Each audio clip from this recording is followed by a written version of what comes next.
ಶ್ರೀ ಗುರುಭ್ಯೋ ನಮಃ. ನಮಶ್ಚಂಡಿಕಾಯಿ ಸರ್ವಮಂಗಲಮಂಗಲ್ಯೆ ಶಿವೆ ಸರ್ವಾರ್ಥಸಾಧಿಕೆ ಶರಣ್ಯೆ ತ್ರ್ಯಂಬಕೆ ಗೌರಿ ನಾರಾಯಣಿ ನಮೋಸ್ತುತೆ.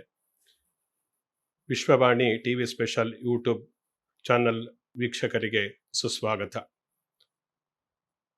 ಪ್ರತಿಯೊಬ್ಬರಿಗೂ ಕೂಡ ಈ ತಿಂಗಳು ನಮ್ಮ ಜೀವನದಲ್ಲಿ ಏನಾದರೂ ಬದಲಾವಣೆಗಳು ಆಗುತ್ತಾ, ಆದರೆ ಯಾವ ರೀತಿ ಆಗಬಹುದು, ಅದಕ್ಕೆ ನಾವು ಯಾವ ದಾರಿಯಲ್ಲಿ ನಡೆಯಬೇಕು, ಏನಾದರೂ ಬದಲಾವಣೆಗಳನ್ನು ಮಾಡಿಕೊಳ್ಳಬೇಕಾ ಅನ್ನತಕ್ಕಂಥದ್ದು ಪ್ರತಿಯೊಬ್ಬರಿಗೂ ಇರುತ್ತೆ.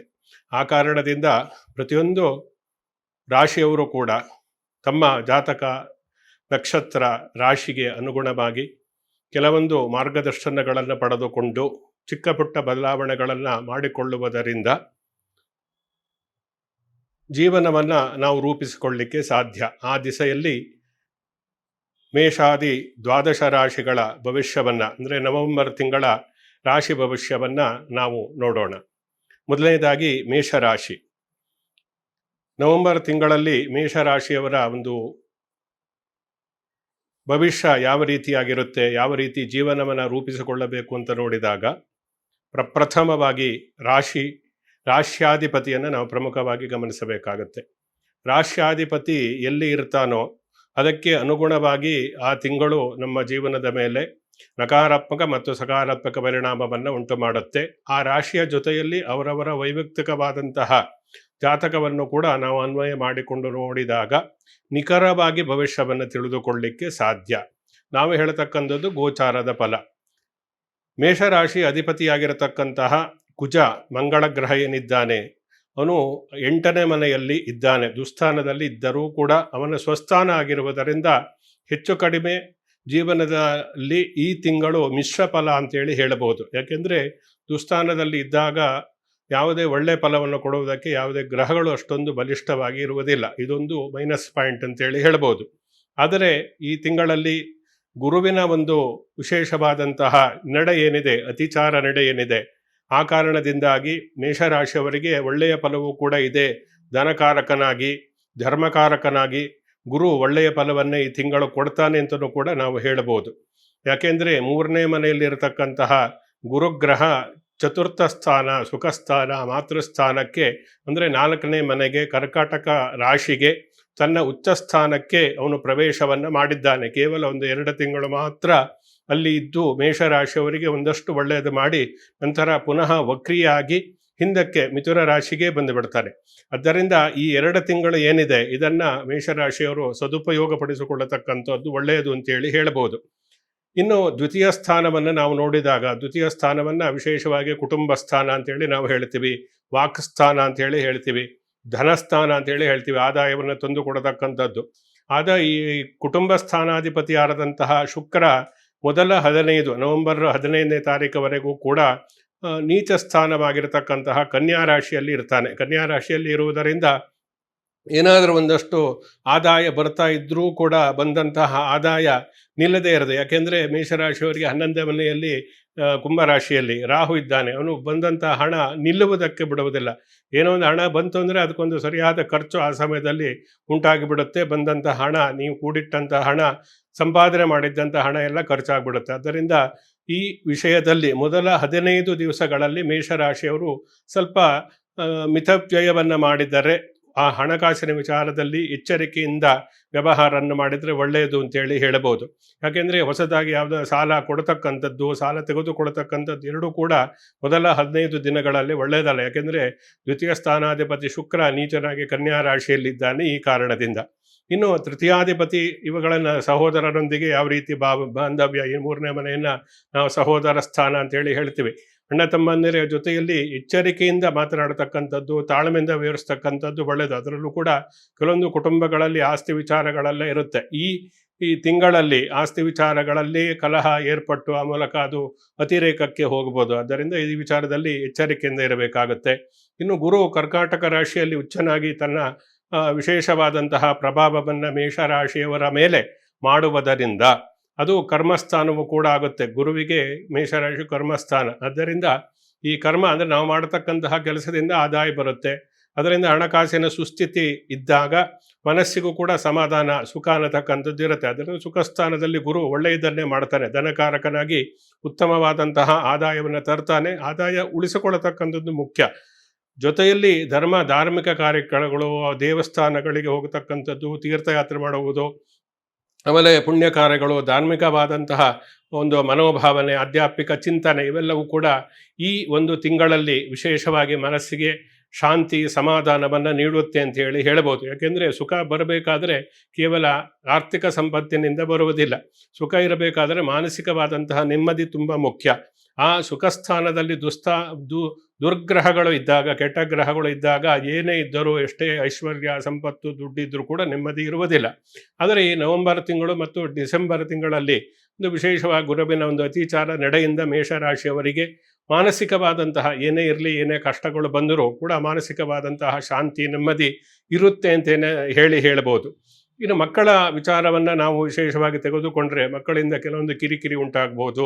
ನಿಮ್ಮ ನಿರೀಕ್ಷೆಗೆ ತಕ್ಕಂತೆ ಅವರ ಒಂದು ಪ್ರಗತಿ, ಯಶಸ್ಸು ಇಲ್ಲದೆ ಮಕ್ಕಳಿಂದಲೇ ಕೆಲವೊಂದು ಸಮಸ್ಯೆ ಅಥವಾ ಮಕ್ಕಳಿಂದ ಅಸಮಾಧಾನ ಇವೆಲ್ಲ ಉಂಟಾಗ್ಬೋದು. ಯಾಕೆಂದರೆ ಮಕ್ಕಳೇ ಪ್ರಮುಖವಾಗಿ ಈ ಕೇತು ಪಂಚಮ ಸ್ಥಾನದಲ್ಲಿ, ಪೂರ್ವ ಪುಣ್ಯ ಸ್ಥಾನ ಅಂದರೆ ಜನ್ಮ ಅರ್ಜಿತವಾದಂತಹ ಕರ್ಮಫಲಗಳು ಈ ತಿಂಗಳಲ್ಲಿ ಮಕ್ಕಳಿಂದ ಉಂಟಾಗತಕ್ಕಂತಹ ಕಿರಿಕಿರಿ ಇರ್ಬೋದು. ಮಕ್ಕಳ ಒಂದು ಓದು ಅಂದರೆ ಓದಲ್ಲ, ಅಥವಾ ಏಕಾಗ್ರತೆ ಇಲ್ಲದೆ ಇರತಕ್ಕಂಥ, ಸಹವಾಸದಿಂದ ತೊಂದರೆ, ದುಂದುವೆಚ್ಚ ಮಾಡತಕ್ಕಂಥದ್ದು, ವಿದ್ಯಾಭ್ಯಾಸದ ಕಡೆ ಗಮನ ಇಲ್ಲ, ಹೀಗಿದ್ದೆಲ್ಲ ಕೆಲವೊಂದು ಮಕ್ಕಳಿಂದ ಸಮಸ್ಯೆಗಳು ಉಂಟಾಗಬಹುದು. ಅದರಿಂದ ಎಚ್ಚರಿಕೆಯಾಗಿ ಇರಬೇಕು. ಮಕ್ಕಳ ಕಡೆಯೂ ಕೂಡ ಒಂದು ಗಮನವನ್ನು ಕೊಡತಕ್ಕಂಥದ್ದು ಒಳ್ಳೆಯದು. ಇನ್ನು ಶುಕ್ರ ದ್ವಿತೀಯಾಧಿಪತಿಯಾಗಿ ಮತ್ತು ಷಷ್ಠಾಧಿಪತಿಯಾಗಿ ಶುಕ್ರ ನೀಚನಾಗಿರ್ತಾನೆ ಮೊದಲು 15 ದಿವಸಗಳಲ್ಲಿ, ನವೆಂಬರ್ ತಿಂಗಳಲ್ಲಿ. ಅದರಿಂದ ಈ ಶುಕ್ರನು ವಿಶೇಷವಾಗಿ ಕೊಡತಕ್ಕಂಥದ್ದು ಅವನು ಸುಖ, ವೈಭವ, ಇಂತಹದ್ದೆಲ್ಲ ಲಕ್ಸುರಿ ಲೈಫ್ ಎಂಜಾಯ್ ಮಾಡತಕ್ಕಂಥದ್ದು, ಇಂಥದ್ದೆಲ್ಲ ಶುಕ್ರನಿಂದ ಉಂಟಾಗತಕ್ಕಂಥ. ಮೇಷರಾಶಿ ಈ ವಿಚಾರವನ್ನು ನಾವು ತೆಗೆದುಕೊಂಡಾಗ ಮೊದಲ 15 ದಿವಸಗಳಲ್ಲಿ ಏನೇ ಇದ್ದರೂ, ಏನೇ ಮಾಡಿದ್ರೂ ಕೂಡ ಅಶಾಂತಿ ಅನ್ನತಕ್ಕಂಥದ್ದು ಉಂಟಾಗ್ಬಿಡುತ್ತೆ. ನಂತರದಲ್ಲಿ ಅದು ಬದಲಾವಣೆ ಆಗ್ಬೋದು. ನೀವು ಈ 15 ದಿವಸ ನೀವು ಯಾವುದೇ ಸುಖ ಅಥವಾ ಯಾವುದೇ ಎಂಜಾಯ್ ಮಾಡೋದಕ್ಕೂ, ನಂತರದ 15 ದಿವಸಗಳಲ್ಲಿ ಜೀವನವನ್ನು ನೀವು ಅನುಭವಿಸೋದಕ್ಕೂ ವ್ಯತ್ಯಾಸ ಇರುತ್ತೆ. ಯಾಕೆಂದರೆ ಶುಕ್ರನ ಒಂದು ವಿಶೇಷವಾದಂತಹ ಒಂದು ಚಲನೆಗೆ ಅನುಗುಣವಾಗಿ ಈ ಹೆಚ್ಚು ಕಡಿಮೆ ಆಗತಕ್ಕಂಥದ್ದು. ಆದ್ದರಿಂದ ನಂತರದಲ್ಲಿ ಅವನು 15 ದಿವಸದಲ್ಲಿ ಶುಕ್ರ ತನ್ನ ಸ್ವಸ್ಥಾನಕ್ಕೆ ಹೋಗ್ತಾನೆ. ಷಷ್ಠ ಸ್ಥಾನ ಸ್ವಸ್ಥಾನವೂ ಹೌದು, ದುಸ್ಥಾನವೂ ಹೌದು, ಶುಕ್ರನ ಸ್ವಸ್ಥಾನವೂ ಹೌದು. ನಂತರದಲ್ಲಿ ಅದಕ್ಕೆ ಸಂಬಂಧಪಟ್ಟಂತೆ ಕೆಲವೊಂದು ಈ ಆಸ್ತಿ ವಿಚಾರಗಳನ್ನು, ಆಸ್ತಿ ಖರೀದಿ ಮಾಡತಕ್ಕಂಥದ್ದು ಅಥವಾ ಏನಾದರೂ ನೋಂದಣಿ ಆಗಬೇಕಾಗಿದ್ದರೆ ಅದೆಲ್ಲ 15ನೇ ತಾರೀಕಿನ ನಂತರದಲ್ಲಿ ಮಾಡಿದರೆ ಅದು ವಿಶೇಷವಾಗಿ ಮುಂದಿನ ಒಂದು ಅಭಿವೃದ್ಧಿಗೆ ಸಹಕಾರಿಯಾಗುತ್ತೆ ಅಂತೇಳಿ ಹೇಳ್ಬೋದು. ಯಾಕೆಂದರೆ ಶುಕ್ರ ಉತ್ತಮವಾಗಿ ಇರ್ತಾನೆ ಈ ವಿಚಾರವನ್ನು ನಾವು ತೆಗೆದುಕೊಂಡಾಗ. ಜೊತೆಯಲ್ಲಿ ಈ ಶತ್ರುಗಳು, ಈ ಹಿತಶತ್ರುಗಳ ಕಾಟ ಮೇಷರಾಶಿಯವರಿಗೆ ತುಂಬ ಜಾಸ್ತಿ ಅಂತೇಳಿ ಹೇಳ್ಬೋದು. ಚೆನ್ನಾಗೇ ಇರ್ತಾರೆ, ಬೆನ್ನಿಗೆ ಚೂರಿ ಹಾಕತಕ್ಕಂತಹ ಪ್ರವೃತ್ತಿಯ ಹಿತಶತ್ರುಗಳಿಂದ ತೊಂದರೆ ಆಗಬಹುದು. ಮೇಲ್ನೋಟಕ್ಕೆಲ್ಲ ಚೆನ್ನಾಗಿ ಇರ್ತಾರೆ, ಒಳಗಿಂದ ಅವರು ಏನು ಮಾಡ್ತಾರೆ ಅಂತಲೇ ಗೊತ್ತಾಗೋದಿಲ್ಲ. ಈ ರೀತಿಯಾದಂತಹ ಪ್ರವೃತ್ತಿಯ ಜನಗಳ ಬಗ್ಗೆ ನೀವು ಎಚ್ಚರಿಕೆಯಿಂದ ಇರತಕ್ಕಂಥದ್ದು ಒಳ್ಳೆಯದು. ನೇರವಾದ ಶತ್ರುಗಳಕ್ಕಿಂತ ಮೇಷರಾಶಿಯವರಿಗೆ ಹಿತಶತ್ರುಗಳ ಕಾಟವೇ ಜಾಸ್ತಿ ಈ ತಿಂಗಳಲ್ಲಿ ಅಂತೇಳಿ ಹೇಳ್ಬೋದು. ಯಾಕೆಂದರೆ ರವಿಯ ಒಂದು ವಿಶೇಷವಾದಂತಹ ನೀಚ ಸ್ಥಾನದಲ್ಲಿ ಇದ್ದಾನೆ. ಅವನ ಜೊತೆಯಲ್ಲಿ ಮಾಂದಿಯ ಸಂಯೋಜನೆಯೂ ಕೂಡ ಇರುವುದರಿಂದ ಮೇಷರಾಶಿಯವರಿಗೆ ನೇರವಾಗಿ ಮೇಷರಾಶಿಯನ್ನು ದೃಷ್ಟಿಸ್ತಾ ಇರ್ತಾನೆ ರವಿ ಮತ್ತು ಮಾಂದಿ. ಆದ್ದರಿಂದ ಈ ಹಿತಶತ್ರುಗಳ ವಿಚಾರದಲ್ಲಿ ತುಂಬ ಎಚ್ಚರಿಕೆಯಿಂದ ಇರತಕ್ಕಂಥದ್ದು. ಜೊತೆಯಲ್ಲಿ ದಾಂಪತ್ಯ ಜೀವನ, ಸಪ್ತಮದಲ್ಲಿ ನೀಚ ರವಿ, ಮಾಂದಿ ಸಂಯೋಜನೆ, ಶುಕ್ರ ನೀಚನಾಗಿರತಕ್ಕಂಥದ್ದು, ಇದೆಲ್ಲವೂ ಕೂಡ ವಿಶೇಷವಾಗಿ ದಾಂಪತ್ಯ ಜೀವನದಲ್ಲಿ ಒಂದು ಮಾತನಾಡಿದರೆ ಹೆಚ್ಚು, ಎರಡು ಮಾತಾಡಿದರೆ ಕಡಿಮೆ ಅನ್ನತಕ್ಕಂತಹ ಪರಿಸ್ಥಿತಿಯಿಂದ ದಾಂಪತ್ಯ ಜೀವನ ವಿರಸದಲ್ಲಿ ಈ ತಿಂಗಳು ನಡೀಬೋದು. ಆದ್ದರಿಂದ ದಾಂಪತ್ಯ ಜೀವನದಲ್ಲಿ ದಂಪತಿಗಳು ತುಂಬ ತಾಳ್ಮೆಯಿಂದ, ಸಹನೆಯಿಂದ, ಮೌನದಿಂದ ಇದ್ದರೆ ಒಳ್ಳೆಯದು. ಯಾಕೆ ಮೌನವೇ ಎಲ್ಲ ಅದಕ್ಕೂ ಔಷಧಿ ಅಂತ ಹೇಳಬಹುದು. ಮಾತು ಮನೆ ಕೆಡಿಸಿತು ಅಂತೇಳಿ ಆಗಿಬಿಡುತ್ತೆ. ಎಷ್ಟೇ ಚೆನ್ನಾಗಿದ್ದರೂ ಕೂಡ ಗಂಡ ಹೆಂಡತಿ ಯಾವುದೋ ಒಂದು ಮಾತಿನಿಂದ ಕಲಹಗಳು ಏರ್ಪಡ್ಬೋದು. ಅದೇ ಅತಿರೇಕಕ್ಕೆ ಹೋಗತಕ್ಕಂತಹ ಸಾಧ್ಯತೆಗಳು ಕೂಡ ಮೇಷರಾಶಿಯವರಿಗೆ ಇರುತ್ತೆ. ಆದ್ದರಿಂದ ಈ ದಾಂಪತ್ಯ ಜೀವನದಲ್ಲಿ, ಸಂಸಾರದಲ್ಲಿ ತುಂಬ ಸಹನೆಯಿಂದ ಒಂದು ಇದ್ದರೆ ತುಂಬ ಒಳ್ಳೆಯದು ಈ ತಿಂಗಳು ಅಂತ ಹೇಳಿ ನಾವು ಹೇಳಬಹುದು. ಕುಜ ಮತ್ತು ಬುಧನ ಒಂದು ತೃತೀಯಾಧಿಪತಿಯಾಗಿ ಮತ್ತು 6ನೇ ಮನೆಯ ಅಧಿಪತಿಯಾದಂತಹ ಬುಧ, ಬುದ್ಧಿಕಾರಕನಾದಂತಹ ಬುಧನ ಒಂದು ನಡೆ ಅಥವಾ ಅವನಿರತಕ್ಕಂತಹ ಸ್ಥಿತಿಗತಿಗಳನ್ನು ನಾವು ಗಮನಿಸಿದಾಗ ಬುಧ ವಿಶೇಷವಾಗಿ ಕುಜನ ಸಂಯೋಜನೆಯಲ್ಲಿ ಇದ್ದಾನೆ ಮೊದಲ 15 ದಿವಸದಲ್ಲಿ. ನಂತರದಲ್ಲಿ ಕೂಡ ಕುಜ ಬುಧ ಇಬ್ಬರು ಕೂಡ 15ನೇ ತಾರೀಕಿನ ನಂತರದಲ್ಲಿ ಬುಧನು ಕೂಡ ಕುಜ ಮತ್ತು ಬುಧ ವಕ್ರಿ ಆಗಿರ್ತಕ್ಕಂಥ ಗ್ರಹ. ಕುಜನು ವಕ್ರಿ ಆಗ್ತಾನೆ, ಬುಧನು ವಕ್ರಿಯಾಗಿ ಬಿಡ್ತಾನೆ, ಗುರುವು ಕೂಡ ವಕ್ರಿ ಆಗತಕ್ಕಂಥದ್ದು. ಶನಿ ಈಗಾಗಲೇ ವಕ್ರಿಯಾಗಿ ಇದ್ದಾನೆ. ವಕ್ರೀಡಸ್ತು ಮಹಾವೀರ್ಯ ಶುಭ ರಾಜಪ್ರದ ಗ್ರಹ ಅಂತ ಹೇಳಿ ಶಾಸ್ತ್ರಗಳು ಹೇಳುತ್ತೆ. ವಕ್ರಿಯಾಗಿರ್ತಕ್ಕಂತಹ ಗ್ರಹಗಳು ಫಲವನ್ನು ಕೊಡುವುದರಲ್ಲಿ ವಿಶೇಷವಾಗಿ ನಿಸ್ಸೀಮರು ಅಂತ. ಅಂದರೆ ಒಳ್ಳೆಯ ಗ್ರಹವಾದರೆ ಕೆಟ್ಟ ಫಲವನ್ನು, ಕೆಟ್ಟ ಗ್ರಹವಾದರೆ ಒಳ್ಳೆಯ ಫಲವನ್ನು ಕೊಟ್ಟು ಬಿಡುತ್ತೆ. ಅದರಿಂದ ವಕ್ರಿಯಾಗಿರ್ತಕ್ಕಂತಹ ಗ್ರಹ, ಅದರಲ್ಲೂ ಕೂಡ ಮೇಷರಾಶಿಯ ಅಧಿಪತಿಯಾದಂತಹ ಕುಜನೂ ಕೂಡ 15ನೇ ತಾರೀಕು ನಂತರದಲ್ಲಿ ವಕ್ರಿಯಾಗತಕ್ಕಂಥದ್ದು. ಬುಧನೂ ಕೂಡ ಅವನ ತೃತೀಯಾಧಿಪತಿ ಷಷ್ಠಾಧಿಪತಿ ಆಗಿರುವುದರಿಂದ ಕೆಲವೊಂದು ವಿವೇಚನರಹಿತವಾದಂತಹ ನಿರ್ಧಾರಗಳು ನಿಮ್ಮ ಒಂದು ಮುಳುವಿಗೆ ಕಾರಣ ಆಗಬಹುದು. ಅಥವಾ ಉದ್ಯೋಗ ಇದ್ದರೆ ಅದು ಉದ್ಯೋಗದ ಸ್ಥಳದಲ್ಲಿ ಕಿರಿಕಿರಿ ಅಥವಾ ಉದ್ಯೋಗ ಬಿಡಬೇಕು ಅನ್ನತಕ್ಕಂತಹ ಮನಸ್ಥಿತಿ ಇಂತಹದ್ದೆಲ್ಲ ಉಂಟಾಗುತ್ತೆ. ಷಷ್ಠ ಅಂದರೆ ಅಷ್ಟಮ ಸ್ಥಾನದಲ್ಲಿದ್ದಾನೆ, 8ನೇ ಮನೆಯಲ್ಲಿ. ಅದರಿಂದ 8ನೇ ಮನೆಯಲ್ಲಿದ್ದಾಗ ವಾಹನ ಚಾಲನೆಯಲ್ಲಿ ಎಚ್ಚರಿಕೆಯಿಂದ ಇರಬೇಕು. ರೋಗ ರುಜಿನಗಳು ಬರತಕ್ಕಂತಹದ್ದಿರುತ್ತೆ. ವೈದ್ಯರ ಸಲಹೆಯನ್ನು ಸರಿಯಾದ ರೀತಿಯಲ್ಲಿ ಪಾಲಿಸ್ತಕ್ಕಂಥದ್ದು, ಇದೆಲ್ಲವನ್ನು ಮಾಡಿದಾಗ ಆರೋಗ್ಯವು ಚೆನ್ನಾಗಿರುತ್ತೆ. ಇನ್ನು ಹಲವು ರೀತಿಯಾದಂತಹ ಸಮಸ್ಯೆಗಳು ಕೂಡ ಒಂದು ತಿಂಗಳಲ್ಲಿ ನಾವು ಎಚ್ಚರಿಕೆಯನ್ನು ವಹಿಸಿದಾಗ ಬರುವುದಿಲ್ಲ. ಇನ್ನು ವಿಶೇಷವಾಗಿ ಕರ್ಮಸ್ಥಾನ, ಲಾಭ, ಅದೃಷ್ಟ ಇವೆಲ್ಲವೂ ಕೂಡ ಅಷ್ಟೊಂದು, ಯಾಕೆಂದರೆ ಲಗ್ನಾಧಿಪತಿಯ ರಾಶ್ಯಾಧಿಪತಿ ಚೆನ್ನಾಗಿ ಇಲ್ಲದೇ ಇರುವುದರಿಂದ ಇಲ್ಲ ಅಂತ ನಾನು ಆಗಲೇ ಹೇಳಿದೆ. ರಾಹು 11ನೇ ಸ್ಥಾನದಲ್ಲಿರುವುದರಿಂದ ಬಂದಂಥ ಹಣ ಉಳಿಯುವುದಿಲ್ಲ. ಶನಿ ದುಸ್ಥಾನದಲ್ಲಿದ್ದಾನೆ. ಇಂತಹದ್ದೆಲ್ಲ ಇರುವುದರಿಂದ ಮೇಷರಾಶಿಯವರಿಗೆ ಮಿಶ್ರ ಫಲ ಅಂತ ಹೇಳಬಹುದು. 60% ಒಳ್ಳೆಯ ಫಲ, 40% ಕೆಟ್ಟೆಯ ಫಲ. ಅದರಿಂದ ಇದನ್ನು ನಾವು ಪ್ರಮುಖವಾಗಿ ನೋಡಿಕೊಳ್ಳಬೇಕು. ಕೆಲವೊಂದು ಮೇಷರಾಶಿಯವರು ವಿಶೇಷವಾಗಿ ಈ ಸುಬ್ರಹ್ಮಣ್ಯನ ಆರಾಧನೆ, ನಾಗರ ಆರಾಧನೆಯನ್ನು ಮಾಡುವುದರಿಂದ, ಆ ಸುಬ್ರಹ್ಮಣ್ಯನಿಗೆ ಸಂಬಂಧಪಟ್ಟಂತಹ ಸ್ತೋತ್ರಗಳನ್ನು ಪಠಿಸುವುದರಿಂದ, ಸುಬ್ರಹ್ಮಣ್ಯ ಕ್ಷೇತ್ರಕ್ಕೆ ವಿಶೇಷವಾಗಿ ಹೋಗಿ ಆ ಮೂಲಕ ಪ್ರಾರ್ಥನೆ ಪೂಜಾದಿಗಳನ್ನು ಮಾಡುವುದರಿಂದ ಮೇಷರಾಶಿಗೆ ಸಂಬಂಧಪಟ್ಟಿರತಕ್ಕಂತಹ ದೋಷಗಳು ನಿವಾರಣೆ ಆಗುತ್ತೆ ಅಂಥೇಳಿ ಹೇಳ್ಬೋದು.